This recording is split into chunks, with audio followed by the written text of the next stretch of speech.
누가복음 15장 11절에서 24절의 말씀을 같이 한번 한 목소리로 읽어보겠습니다. 시작. 또 이르시되 어떤 사람에게 두 아들이 있는데 그 둘째가 아버지에게 말하되 아버지여 재산 중에서 내게 돌아올 분깃을 내게 주소서 하는지라.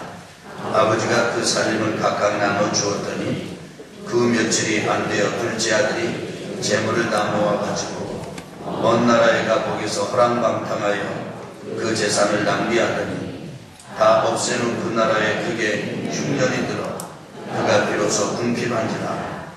가서 그 나라 백성 중 한 사람에게 붙여 사니 그가 그를 들로 보내어 돼지를 치게 하였는데 그가 돼지 먹는 주염 열매로 배를 채우고자 하되 주는 자가 없는지라. 이에 스스로 돌이켜 이르되 내 아버지에게는 양식이 풍족한 품꾼이 얼마나 많은가. 나는 여기서 주려 죽는구나. 내가 일어나 아버지께 가서 이르기를 아버지, 내가 하늘과 아버지께 죄를 지었사오니 지금부터는 아버지의 아들이라 일컬음을 감당하지 못하겠나이다.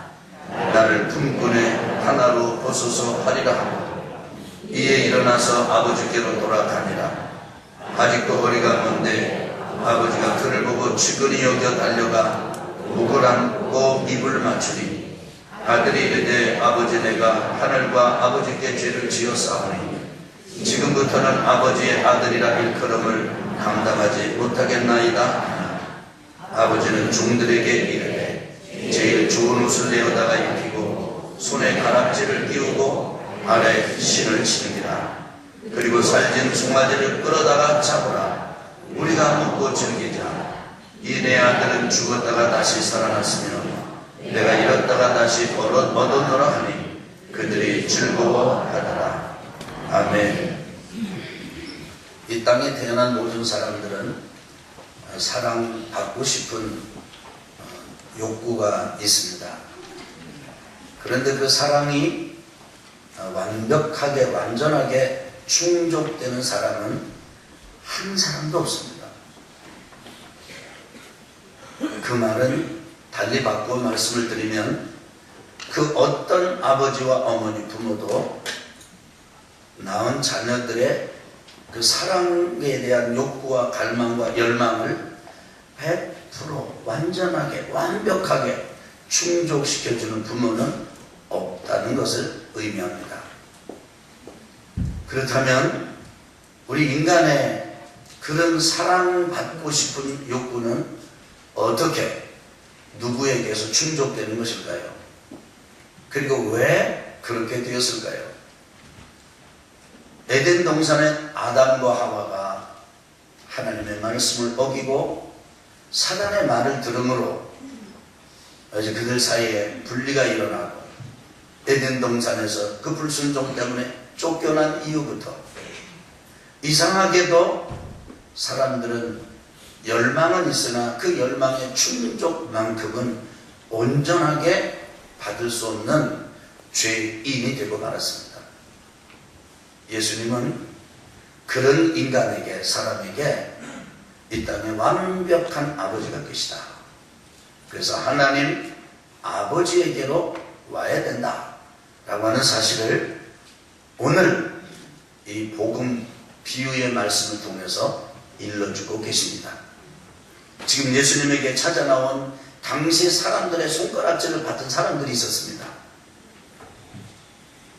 사람들은 그들을 정죄하고 비판하고 판단했습니다. 재정적으로 온전하지 못한 사람들 세리, 도덕적으로 온전하지 못한 사람들 창기들, 그야말로 그 당시 사회에서 가장 사람들의 업수이 여김을 당하던 사람들이 어쩐 일인지 예수님을 만나서 예수님에게 말씀을 해달라고 찾아왔습니다. 예수님은 그들을 환영했습니다. 대화 나누고 식사 자리로 초청하고 그리고 같이 지냈습니다. 그것을 지켜본 바리새인과 서기관들이 수군거리면서 예수님을 공격하기 시작했습니다. 처음에는 그 죄인들, 그 사람들을 판단하고 공격하고 비난하고 비판하던 사람들이 이제는 그들과 함께하는 예수님을 공격하게 된 것입니다. 바리새인들은 오늘날 우리 교회에 계시다고 하면, 있다고 하면 이 사람들은 칭찬을 듣는 사람들이지 이 사람들은 그렇게 막 사는 사람들이 아닐 것입니다. 이 사람들은 종교성이 깊고 하나님께 대한 열정이 있고 윤리적으로 도덕적으로 깨끗하려고 몸부림을 치는 사람들입니다. 이런 사람들은 음식도 함부로 먹지 않아서 음식도 가려먹고, 이런 사람들은 그 음식을 누구와 먹느냐 이것도 중요하게 여겨서 음식을 누구랑 함부로 같이 어울려 먹지도 않았습니다. 이들의 모든 사고, 삶의 알파부터 오메가 전부 처음부터 끝은 종교적이고 하나님과 연관되어 있는 그런 사람들입니다. 그런데 그 사람들이 사람들을 비난하고 예수님을 신랑하기를 시작합니다. 그때 예수님 하시는 말씀이, 이 사람들아, 그대들이 이 땅에서 돌아간 곳이 있는데, 그리고 그대들이 섬겨야 될 하나님이 계신데, 그분은 하나님이시면서 우리의 아버지가 되시는 분이시다. 그 하나님을 아버지로 알아라. 하나님을 하나님으로 알아야지 너희들이 하나님은 이럴 것이다 생각해서 또 다른 하나님을 만들면 안 된다. 이러면서 하나님을 아버지로 소개시켜 주셨습니다. 그 말씀이 오늘 본문인데, 오늘 본문은 전체 비유의 전반부, 둘째 아들과 아버지 사이에 있었던 일을 일러주고 있습니다.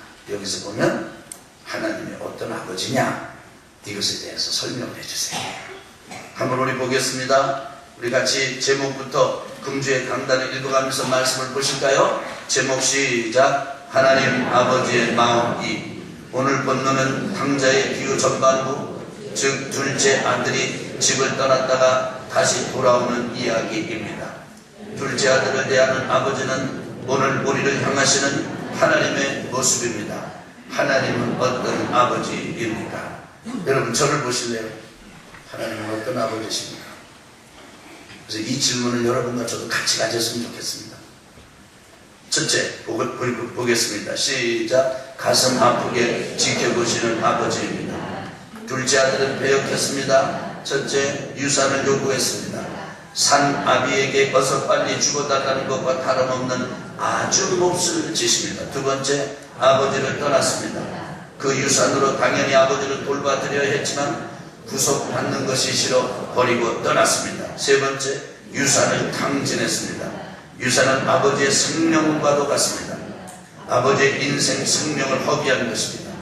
그럼에도 불구하고 아버지는 달라는 대로 빼앗기듯이 주고 떠나는 모습을 그저 지켜볼 뿐입니다. 힘과 권리가 없어서가 아닙니다. 철이 들기까지 사랑을 강압하지 않고 기다리는 아버지의 마음 때문입니다. 바로 하나님의 사랑입니다. 우리 로마서 3장 25절 보겠습니다. 하나님께서 길이 참으시는 중에 전에 지은 죄를 간과하심으로 자기의 의로우심을 나타내려 하십니다. 여러분과 저는 하나님에 대해서 이렇게 생각할 때가 있습니다. 내가 좀 쓸만하게 하면 우리는 막 칭찬하고, 그리고 막 진급시켜 주듯이 복을 내려주시고, 내가 잘못하면 좀 극단적인 표현대로 말한다면 몸을 쳐서라도 못 가게 만드시고, 뭐 이런 하나님으로 생각하는 분들이 있습니다. 어느 정도 그것이 완벽하게 틀린 그런 이해는 아닙니다. 그런데 오늘 비유를 통해서 예수님께서 하나님은 이런 아버지시다 가르쳐 주시는 하나님의 아버지 되시면 힘이 없는 게 아니고 아버지라고 하는 권리가 없는 분이 아닌데 힘도 있고 권리도 있으면서 가장 무능하게 달라는 대로 주고 떠나는 것을 지켜보고 그리고 그 떠나는 아들을 향해서 가슴 저미게 아파하는 그런 아버지의 모습으로 예수님은 하나님을 소개하고 있습니다. 그렇기 때문에 이 시간에 여러분과 제가 하나님을 이해할 때 그동안 가졌던 하나님에 대한 이해와 상충되는 부분이 있다면 그것을 버리고 오늘 예수님께서 우리에게 가르쳐주는 그 하나님의 아버지이신 모습을 받아들이시기를 주님의 이름으로 축원합니다. 여러분, 이런 분이시라는 거예요. 여러분 예배 마치고 나가서 가고 싶은데 막 가고 막 일을 해도 하나님이 다리 안 부러뜨리신 거예요. 그런데 그 지켜보십니다. 마음 아프게. 왜냐하면 하나님은 강제하시는 분이 아니세요. 하나님은 강압하지 않으세요. 에덴 동산에서 사단이 뱀을 가장해가지고 뱀을 통해서 아담과 하와를 무너뜨릴 때 왜 하나님께서 그 사단에 그냥 목을 따버리지 않고 그 다음에 하와의 입을 막아버리지 않고 아담의 그냥 그걸 이렇게 강제로 왜 하지 않았는가? 하나님이 사랑하신다면 그렇게 하셔야 되지 않겠는가? 이런 질문 저 목회하면서 아주 여러 번 수도 헤아릴 수 없이 들었습니다. 그런데 그거에 대한 답이 있습니다. 하나님은요, 우리가 선택하면 그 선택을 그냥 보세요. 지켜보세요. 가슴 아프게 지켜보시는 하나님 아버지. 어떤 만화를 보니까 잘못을 했는데 벼락이 안 떨어져요. 그러니까 두 팔을 쫙 올리면서 야호! 나 복 받았다. 또 눈치를 보면서 또 뭔가를 또 해요. 그래서 이번에도 천둥벼락이 안 떨어졌어요. 그러면서 막 그냥 자기 마음대로 사는 그런 만화를 보고 실소를 금치 못한 적이 있습니다. 또 하나님은 어떤 아버지십니까? 우리가 살아갈 때 우리의 삶의 모습을 보면서 가슴 아프게 지켜보시는 아버지세요. 두 번째 같이 보겠습니다. 시작. 기다리다가 달려가 맞아주시는 아버지입니다. 그 아들이 저지른 패역의 열매는 패망이었습니다. 짐승 되지만도 못한 신세가 되었습니다. 거의 국물로 죽게 되어서야 비로소 제 정신을 차렸습니다. 품꾼조차도 풍족한 아버지의 집을 간절히 사모하게 되었습니다. 돌아가고자 작정했지만 아버지를 뵐 염치가 없었습니다. 아버지께 할 말을 반복해서 연습하지 않으면 안 되었습니다. 죄인입니다. 아들이 아닙니다. 품꾼으로 봐주십시오. 면목 없는 귀양이었지만 먼 곳에서도 금방 알아본 아버지는 달려와 안아주었습니다. 그 아들이 떠난 날부터 하염없이 기다리고 또 기다리던 아버지였습니다. 하나님께서 지금 우리를 그렇게 기다리고 계십니다. 수고하고 무거운 짐진 자들아 다 내게로 오라. 내가 너희를 쉬게 하리라. 마태복음 11장 28절의 말씀입니다. 이 둘째 아들이 아버지에게 패역을 저지르고 유산을 다 정리를 해서 이제 아버지를 따라 먼 나라로 가서 허랑방탕하면서 다음에 이제 본문으로 보게 될 그 큰 아들의 표현대로 말한다면은 창기와 더불어 먹어버린 그런 절제 없는 방탕한 삶을 살면서 유산을 다 탕진하게 되었을 때 그때서야 비로소 이 아들이 제정신이 들어가죠. 아버지에게로 돌아가기를 작정합니다. 근데 너무 염치가 없어가지고 돌아갈 때 아들로 못 들어가겠어요. 그래서 품꾼 중에 하나로 봐달라고. 그래서 이 아들이 그 말을 내가 이렇게 얘기를 해야 되겠다.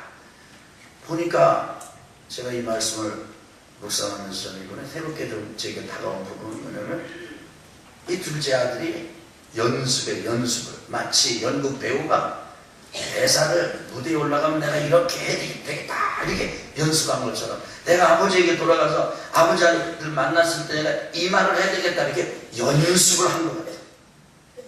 죄인입니다. 아버지께 하늘께 내가 죄를 지었습니다. 저는 아들이라 일컬을 만한 자격이 없습니다. 아버지 아들이라고 말씀하셔도 감당치 못하겠습니다. 세 번째로는 그저 저를 품꾼의 하나로 봐주십시오. 그렇게 내가 얘기를 해요. 나 막 연습을 하는 것 같아요. 이 아들. 여러분 말씀하면 묵상해 보세요. 제 얘기 듣고 한번 읽어보세요. 그 둘째 아들, 이 아들이 막 연습하고 있는 게 보이지. 막 연습을 하는 겁니다. 근데 실제로 가보면요, 세 마디를 다 못해요. 요약하면 세 마디라고 했는데, 첫째가 죄인입니다. 한번 해보세요. 죄인입니다. 두 번째가 아들이 아닙니다. 자격이 없다는 말이에요. 세 번째는 품꾼 중 하나로 봐주십시오. 이게 연습한 세 마디 대사라니까요. 근데 돌아가가지고 아버지한테 두 마디밖에 못해요. 죄인입니다. 아들도 아닙니다. 여기 두 마디, 세 번째 마디 말을 못해요.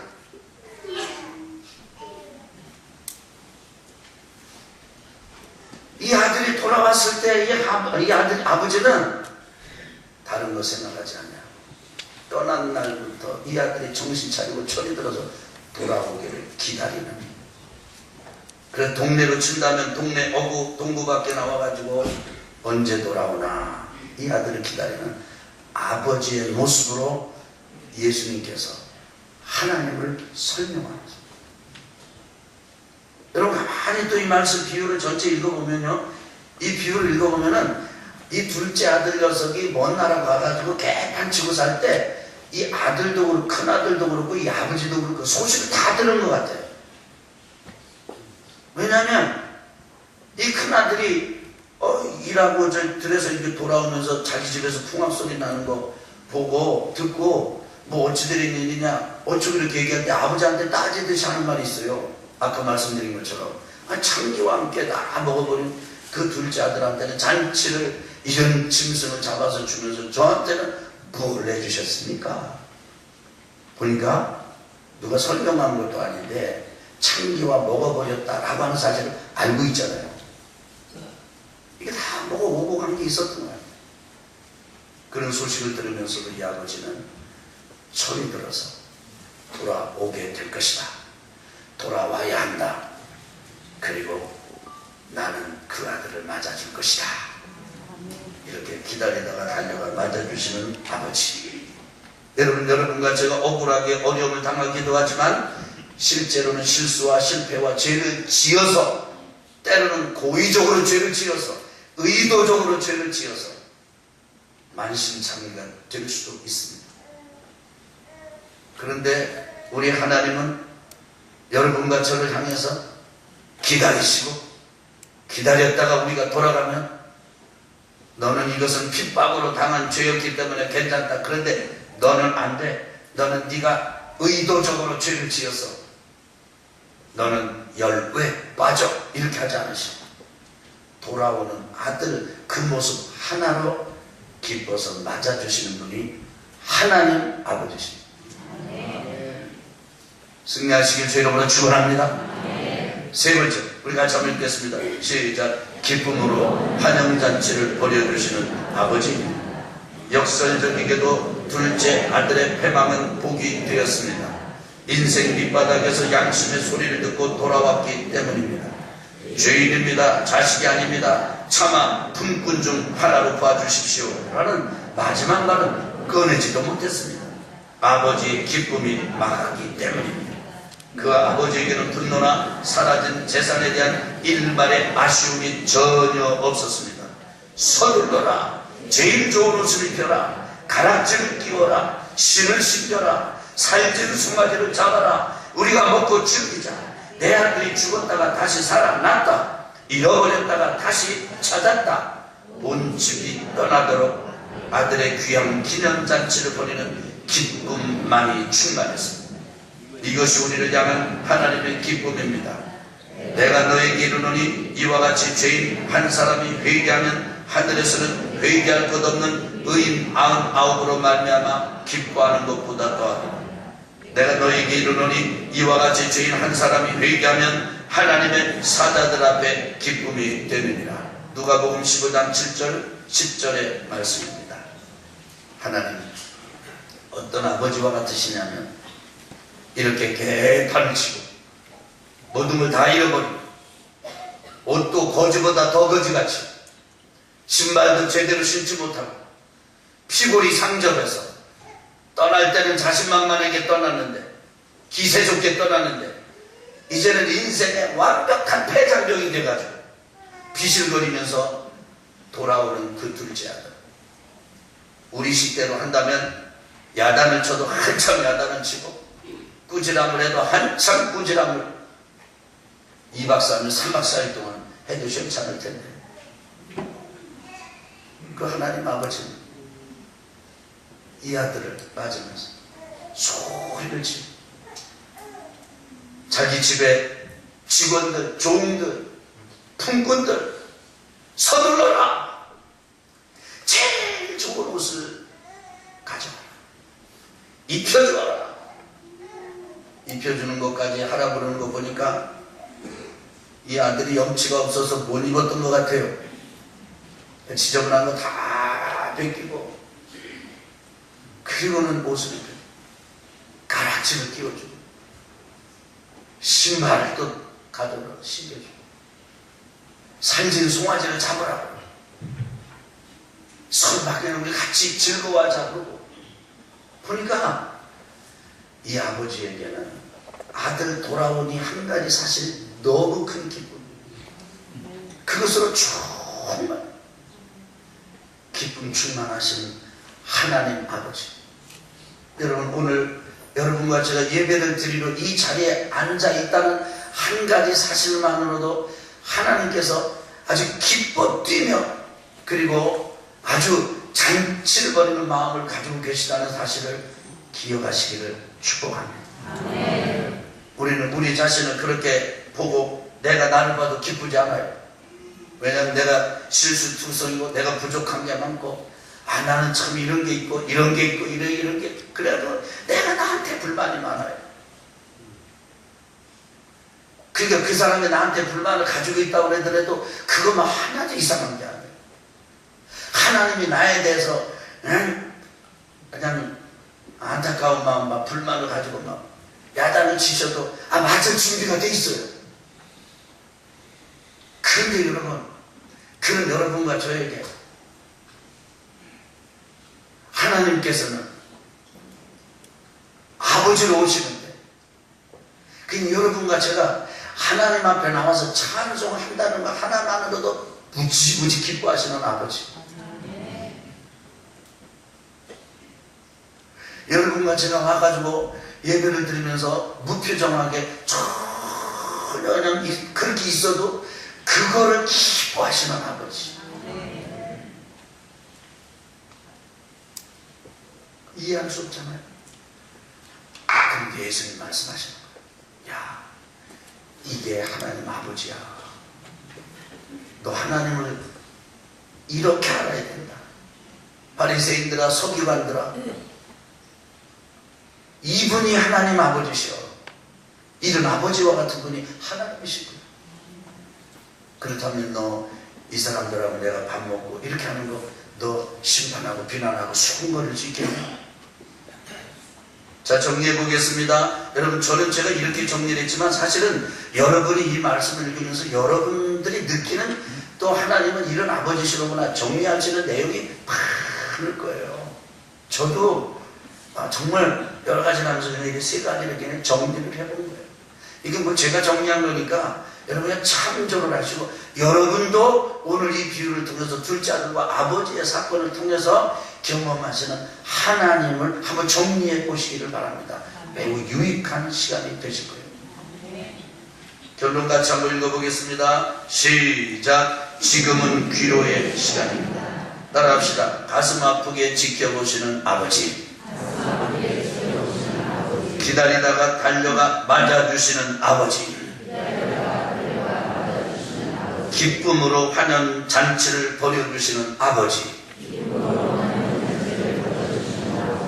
그 하나님 아버지께로 돌아가야 될 귀로의 시간이 지금 여러분과 저에게 온 것입니다. 근데 여러분과 제가 굉장히 주의해야 될 게 있어요. 주의해야 될 게 있는데 뭘 주의해야 되느냐면 이 이야기를 읽으면서 둘째 아들을 읽을 때 여러분 집에 아들, 딸을 생각하시면 안 됩니다. 여러분 집안에 꼭 둘째 아들과 같은 이런 모습은 아닐지라도 비스무리하거나 아주 비슷한 자녀는 있을 수가 있어요. 근데 설령 그렇다 하더라도 오늘 예배드리면서 이 말씀을 듣고 있는 여러분과 저는 이 둘째 아들의 모습을 보면서 내 모습을 봐야 됩니다. 아멘. 이게 둘째 아들과 같은 나를 발견하는 거예요. 이 아버지에게서 나를 발견하면 안 돼요. 이 아버지에게서 누구를 발견해야 되냐면 하나님을 발견해야 돼요. 따라합시다. 둘째 아들에게서 나를 보고 아버지에게서는 하나님을 봐야 된다. 근데 아버지에게서 아버지를 보고 나를 보고 여기 둘째 아들한테는 속색이는 그 애들을 보고 이렇게 하군요. 여러분 그때부터 여러분과 제가 매우 위험해지는데 하나님 아버지가 되는 거예요. 근데 우리는 그게 아니고 하나님이 그런 아버지십니까? 그런 하나님 아버지 앞에서 여러분과 제가 둘째 아들과 같이 살았구나 깨닫고 돌아서는 시간이 되어야 될 줄로 믿습니다. 자, 지금은 기도의 시간입니다. 부담 읽어보실까요? 시작. 하나님의 사람은 둘째 아들에게서 자신을 그 아버지에게서 하나님을 봅니다. 지금까지 어떻게 살아왔더라도 그 아버지 하나님께로 돌아가는 것이 인생 최고의 복임을 깨닫습니다. 미련 없이 그동안 머물던 돼지우리를 박차고 일어나 하나님께로 돌아갑니다. 몸, 의지, 생각, 감정, 재산, 시간 등 가진 바 모든 것은 위탁받은 것이고 영원한 주인은 하나님 아버지라는 것을 통감합니다. 당연하게 주제권을 이양합니다. 그때 모든 것이 풍성하게 풀어지는 신앙의 신비를 놀랍게 체험합니다. 품꾼도 황송한데 아들 대접을 받으니 이 얼마나 놀라운 일입니까? 그러므로 헤어진 것과 맨발 피골이 상접한 헝클어진 모습이어도 좋습니다. 그 모습 그대로 아버지께로 나아오십시오. 저주는 끊어지고 흉악한 결박과 인생의 매듭이 풀어지는 잔칫날이 열릴 것입니다. 아멘. 우리 요한복음 8장 37절과 15장 7절의 말씀을 같이 읽겠습니다. 시작. 나도 너희가 아브라함의 자손인 줄 알노라. 그러나 내 말이 너희 안에 있을 곳이 없으므로 나를 죽이려 하는도다. 너희가 내 안에 구하고 내 말이 너희 안에 구하면 무엇이든지 원하는 대로 구하라. 그리하면 이루리라. 아멘. 자, 그렇다면 우리가 하나님 아버지께로 돌아간다고 할 때 귀로의 시간을 가지고 귀향길에 들어선다고 할 때 여러분 둘째 아들은 먼 거리로 떠났다가 떠난 데를 다시 돌아왔습니다. 그럼 여러분과 저는 또다시 여행 가방을 챙기고 또 이게 보따리를 챙겨서 어디론가 떠나야만 우리가 하나님께로 아버지께로 돌아가는 것입니까? 여러분과 저는 하나님께로 둘째 아들이 돌아가는 것처럼 돌아가는 길은 간단합니다. 모든 것에 있어서 하나님의 주재권, 하나님의 소유권, 하나님의 영향, 하나님의 간섭, 하나님의 개입, 그것을 인정하는 거예요. 그것이 하나님 아버지께로 돌아가는 것입니다. 제가 이렇게 말씀드리는 이유가 있습니다. 여러분 지금까지 안 들으셨어도 이건 들어야 됩니다. 보실래요? 왜 둘째 아들이 아버지한테 유산을 달라고 그러죠? 왜 유산을 다 끌어모아가지고 아버지를 떠나서 먼 거리로 가죠? 먼 나라로 가죠? 여러분 이 둘째 아들의 열망이 뭡니까? 자기 인생을 살고 싶은 거예요. 아버지 밑에서 아들 그래가지고 청춘시야 아버지 밑에 형님 밑에 이렇게 사는 거가 자기는 불편한 거예요. 자기가 하고 싶은 걸 해보고 싶은 거예요. 그런데 형도 걸리적거리고 아버지도 걸리적거려요. 그러니까 아버지 어차피 나에게 아버지 돌아가시면 안 계시면은 나에게 오늘 분기시고 유산이라면 미리 좀 땡겨 주십시오. 그리고는 아버지의 영향력이 미치지 않는 그 먼 곳으로 떠나버린 것입니다. 아버지를 버린 것입니다. 아버지의 개입을 싫어하는 거예요. 자기가 아버지의 아들입니다. 몸, 생각, 모든 게 다 아버지로부터 왔습니다. 재산도 아버지의 것입니다. 그런데 이 아들은 그게 싫은 거예요. 나 한번 내 마음대로 살아보자 이거예요. 그래도 간 거예요. 완전 망했어요. 돼지만도 못하게 됐어요. 돼지가 먹는 사료가 주역 열매인데 이 아들이 그걸 좀 먹고 싶은데 주는 사람이 없어요. 아버지의 소유권과 주재권, 통치권을 완전 부정한 아들에게 남은 것이라고는 패망이요 짐승만도 못한 처지에 떨어지는 것만 남지 않았습니까? 그런데 여러분, 이 둘째 아들이 돌아올 때 뭐라고 얘기를 하죠? 나는 이제 아들, 자식, 자격도 없습니다. 그냥 품꾼으로 봐주십시오. 매우 아이러니한 것은 품꾼으로 봐달라 그러면서도 아버지라고 불러요. 너무 재밌어요. 아버지 품꾼으로 봐주세요. 뭐라고 부르는 거예요? 지금 아버지라고. 굉장히 이게 좀 이상해요. 근데 하나가 분명해요. 그 아버지에게 돌아온 것은 물리적인 신체 위치를, 몸의 위치를 아버지 곁으로 옮겨놓은 그게 아닙니다.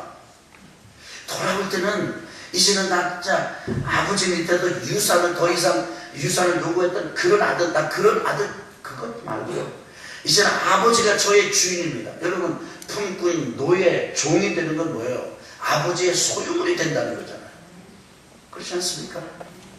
그래서 이 둘째 아들이 집으로 돌아왔더라도 아버지한테 뻣뻣하고 막 이렇게 하면은 그건 돌아온 게 아니에요.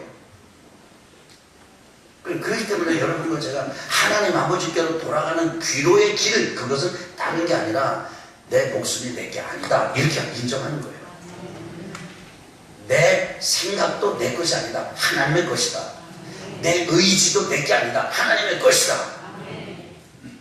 유행가에 속지 마세요. 내 인생은 나의 것이 아니에요.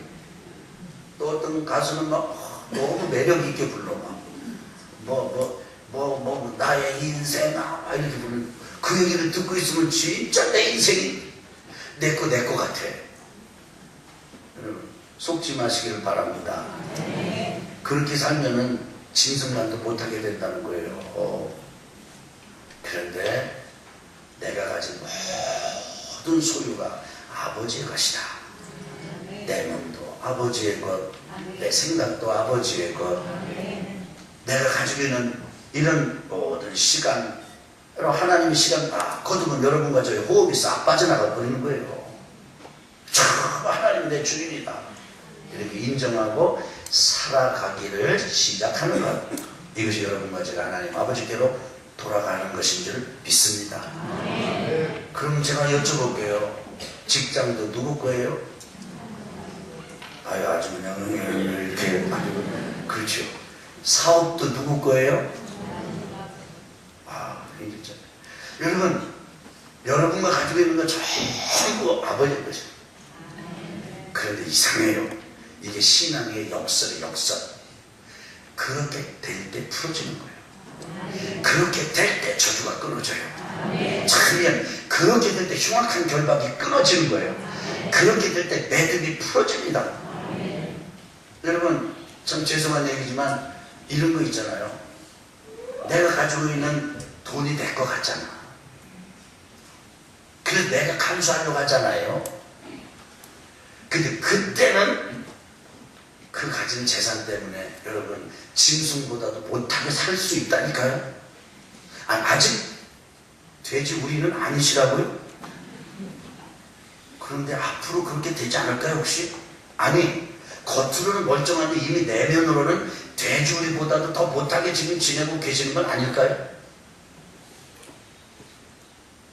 전혀 반응이 없으시니까 뭐 제가 모르겠지만 속은 어쩌면 그런 거 아닐까요?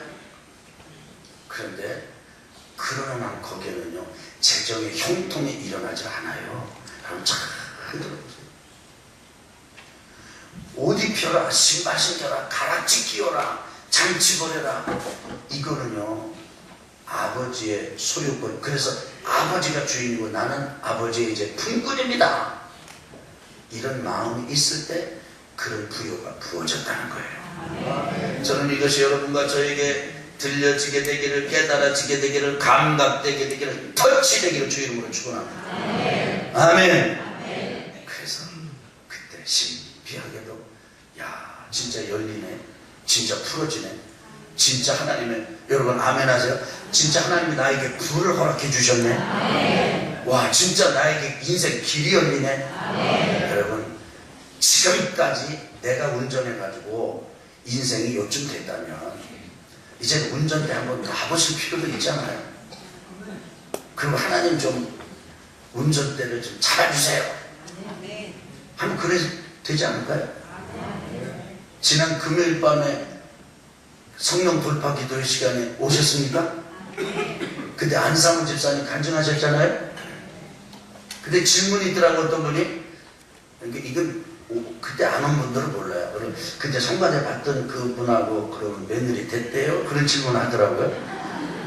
그 양반이 처음에 교회 나와가지고 찬양대를 볼 때 KBS나 MBC에서 합창단 데려가는 건 줄 알았대잖아요. 그럼 이렇게 가만히 보니까 한 여학생이 이렇게 눈에 딱 띄더래요. 그래서 보는데 저건 내 며느리다 이러더라는 거예요. 하나님이 진짜 막내 아들 며느리가 됐어 그게. 예. 그런데요 나 이 양반한테 감정 듣다가 충격적인 얘기 들었어요. 이분은 딸이 무당, 형님이 무당, 그래가지고 영의 세계를 알아. 한 번은 자기가 차를 타고 어디서 고속도로 이렇게 올라오는데 막 피가 막 뭐고 막 해가지고 앞이 잘 안 보이더래. 막 눈을 비비고 막 운전하다가 이 사람이 내 생명에 하나님이 있고 이건 절대로 따라하시면 안 됩니다. 이건 여러분들 그분에게만 특별한 어떤 그런 경험이니까 절대로 나도 그렇게 되나 그래도 큰일 납니다. 절대 하시면 안 돼요. 이 양반이 인생 살기도 싫고 너무 어려우니까.